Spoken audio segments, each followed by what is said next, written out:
Pelas dores deste mundo, ó Senhor, imploramos piedade. A um só tempo geme a criação.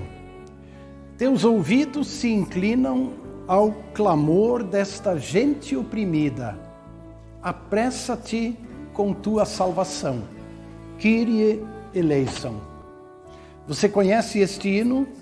Já cantou este hino? Depois quero falar um pouco mais sobre ele. Na liturgia luterana, após a leitura do Salmo do dia, a igreja, o povo de Deus, costuma cantar glória ao Pai, ao Filho e ao Espírito Santo. E logo na sequência, Senhor, tem piedade, Cristo tem piedade, Senhor, tem piedade de nós. Kyrie eleison. Kyrie eleison é uma expressão da língua grega que traduzido significa Senhor. Kyrie é Senhor, eleison, tem piedade. Senhor, tem piedade. Senhor, tem compaixão. E esta expressão está inspirada no relato bíblico daqueles dois homens cegos que estavam assentados à beira do caminho pedindo esmolas. E quando souberam que Jesus passaria por aquele lugar, começaram a clamar e a gritar: Senhor, Kyrie, filho de Davi, tem compaixão, tem misericórdia de nós. Kyrie eleison. Isso está em Mateus capítulo 20. E o Senhor Jesus, profundamente compadecido daqueles homens, devolveu-lhes a visão. Agora quero falar um pouco daquele hino que eu mencionei no início, pelas dores deste mundo. Quero contar um pouco da história deste hino. Ele é de autoria do pastor Rodolfo Gaede Neto. E o pastor Rodolfo é um pastor da igreja de confissão luterana no Brasil e também professor de teologia prática na Escola Superior de Teologia de São Leopoldo. E do blog pessoal dele, eu tirei a seguinte explicação sobre o hino. Abre aspas. O hino, pelas dores deste mundo, foi composto por mim, escreve o pastor Rodolfo, em 1999, no contexto de uma aula de liturgia, no meu curso de mestrado. O professor Nelson Kirst explicava o significado de cada parte da liturgia. E quando ele chegou no Kyrie eleison, ele explicou que a comunidade cristã reunida em culto, ela não se fecha em torno de si mesma, ela não ora apenas por si mesma, ela não gira apenas em torno de si mesma, mas ela reserva um espaço bem especial no seu culto, ou na ordem do culto, para clamar a Deus em favor das dores que há neste mundo. Inspirada exatamente no clamor daqueles dois homens cegos, conforme relatado em Mateus capítulo 20. Irmãs e irmãos, eu não preciso falar muito sobre as dores deste mundo, porque elas são conhecidas e elas são sentidas de modo pessoal, de modo bem particular, por cada ser humano. Nesse contexto da pandemia que nós vivemos, que afeta o mundo todo e traz dores no mundo todo, só aqui no Brasil já mais de 500 mil pessoas perderam a vida por causa da pandemia. Então, aí temos retrato das dores deste mundo. Por isso, repito, não quero falar das dores, mas eu quero falar da nossa postura em meio às dores deste mundo. É que a dor, ela pode levar o ser humano para dois caminhos bem distintos. Pode levá-lo para o caminho da lamentação, para o caminho da depressão ou para o caminho da revolta. Mas também pode levá-lo a ver a esperança. Por falar em lamentação, lá na cidade de Jerusalém existe o conhecido Muro das Lamentações. Ele é conhecido no mundo todo. E ele, de certa forma, é um símbolo da tristeza, da dor e do sofrimento humano. Vamos voltar um pouco na história e relembrar que o templo em Jerusalém, construído pelo rei Salomão, filho do grande rei Davi, aconteceu lá por volta entre o ano 1000 e o ano 900 antes de Cristo. Mas esse templo não durou para sempre. Mais ou menos 400 anos depois, lá por volta do ano 580, ele foi destruído pelo exército do Império Babilônico. E muitos, na ocasião, foram levados escravos para a Babilônia. Após 70 anos, um grande grupo pôde voltar para Jerusalém e então reconstruir tanto o templo como também a cidade e os muros. Só que esse templo reconstruído não tinha o esplendor daquele primeiro templo. Por volta do ano 20 a.C., já bem próximo à vinda do Salvador, o rei Herodes, rei da Judéia, tentando agradar o povo judeu, promoveu uma reforma no templo para dar-lhe novamente aquele brilho, ou pelo menos parte do brilho inicial. Mas também esse templo não permaneceu. No ano 70 ele foi destruído definitivamente, restando apenas aquele paredão que hoje é conhecido como Muro das Lamentações. Também na Bíblia, abrindo o Antigo Testamento, vamos encontrar lá o livro de Lamentações, ou Lamentações de Jeremias, escrito pelo profeta Jeremias, provavelmente lá por volta do ano 580, no contexto da destruição do templo e da cidade. Em 5 poemas, o profeta lamenta e chora pela cidade arrasada e pelo templo destruído. Mas este livro, mesmo tendo o nome de Lamentações, ele não fala só da tristeza, ele aponta para a esperança em meio às dores deste mundo. E eu quero ler alguns versos lá do capítulo 3. O profeta escreve: eu lembro da minha tristeza e solidão, das amarguras e dos sofrimentos. Penso sempre nisso e fico abatido, deprimido, desolado. Mas a esperança volta quando penso no seguinte: o amor de Deus não se acaba e a sua misericórdia não tem fim, se renova a cada novo dia. E é grande a fidelidade do Senhor. Este, irmãos e irmãos, é o retrato da esperança no meio das dores deste mundo. Mas o que me chama a atenção é o verso 27 do capítulo 3, logo na sequência, onde está escrito o seguinte: é bom que as pessoas aprendam a sofrer com paciência desde a sua juventude. É bom que as pessoas aprendam a sofrer com paciência desde a sua juventude? Dá-nos a impressão que o nosso destino é sofrer e que nós precisamos aprender isso o quanto antes, desde a nossa juventude.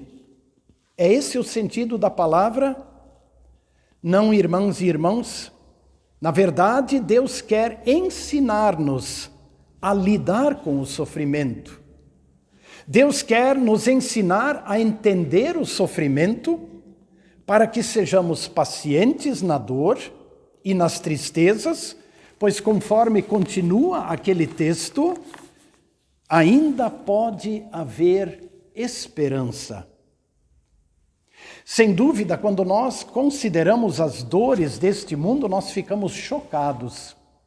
Como eu fiquei chocado quando, nesta última semana, vi o desabamento daquele prédio lá em Miami, nos Estados Unidos, matando, ou pelo menos tendo agora em torno de 100 pessoas desaparecidas debaixo dos escombros. Há muito sofrimento na terra, há muitas dores neste mundo, e não é de hoje. Quando nós olhamos os textos bíblicos, por exemplo, o que está relatado no Evangelho de Marcos, Marcos capítulo capítulo 5, lá nós temos o relato da morte de uma menina de 12 anos. E diante desse fato, a desolação foi total. O texto bíblico afirma que a confusão era geral e as pessoas choravam e gritavam alto, numa expressão, numa manifestação da dor em seus corações. Antes desse fato, o evangelista Marcos também relata o encontro de Jesus com uma mulher que há 12 anos sofria de uma hemorragia. E ela tinha gastado todos os seus bens com médicos. E o texto termina dizendo, mas ao invés de melhorar, ela havia piorado cada vez mais.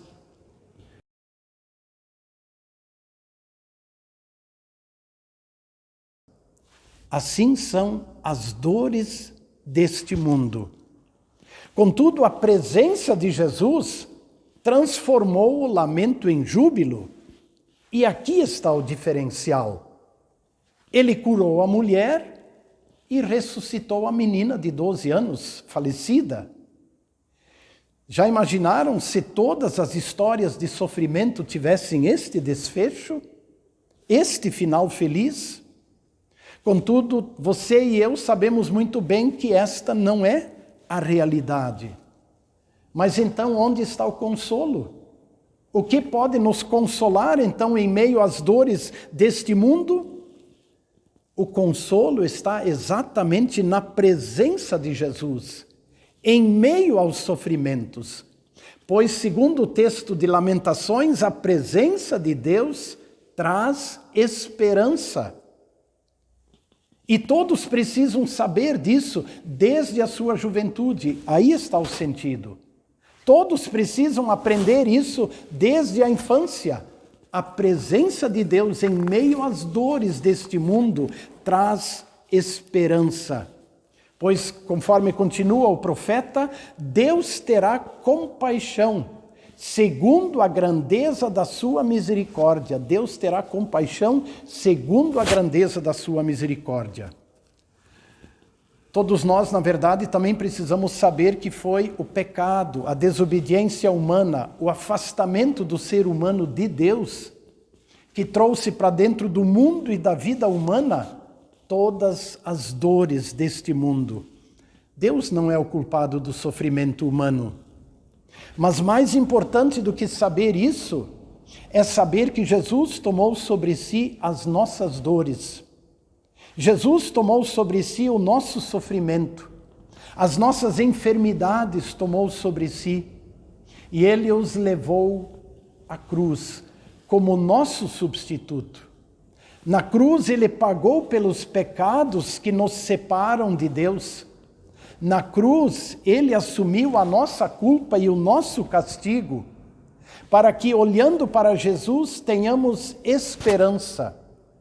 Uma esperança, sim, também para as dores deste mundo, mas, sobretudo, uma esperança que nos faz olhar para além desta vida, que nos faz olhar para a eternidade, para o novo céu e a nova terra que Jesus tem preparado para aqueles que o amam. Com Jesus se torna real aquilo que o salmista afirma no Salmo 30, Deus converteu o nosso choro em dança alegre, afastou de nós a tristeza e nos cercou de alegria, mesmo em meio às dores deste mundo. Por causa de Jesus, nós agora não vivemos mais diante de um muro de lamentações, mas poderíamos dizer que por causa de Jesus e do seu amor e do seu perdão e da garantia da sua presença em nossas dores e por causa da promessa da vida eterna, repito, não estamos mais diante de um paredão de lamentações, mas estamos num templo de esperança, mesmo em meio às dores deste mundo. A questão que agora fica é esta: como nós agimos e como nós reagimos diante das dores deste mundo? Com desânimo, com tristeza, com revolta Com lamentação ou com esperança? Como nós reagimos diante das dores deste mundo que vemos ao nosso redor? Simplesmente como espectadores ou como protagonistas? Eu quero terminar citando uma palavra das epístolas. Segunda carta de Paulo aos Coríntios, capítulo 8. Nesta epístola, o apóstolo está animando as igrejas para que elas ajudem os irmãos necessitados da Judeia. O apóstolo Paulo, em suas viagens missionárias, fundou muitas igrejas em diferentes lugares. E agora ele está animando essas igrejas, porque lá na Judeia, por causa de uma grande seca, muitos estavam passando fome. E ele então pedia que as congregações levantassem ofertas para ajudar os cristãos lá da Judeia.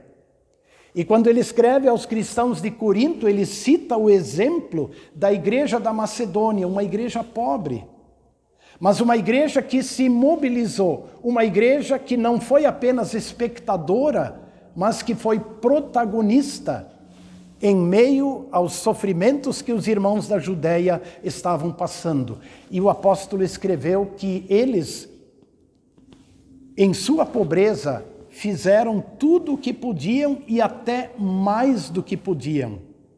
Eles deram-se primeiro ao Senhor, mas também se ofereceram para ajudar a amenizar as dores que os outros estavam sofrendo.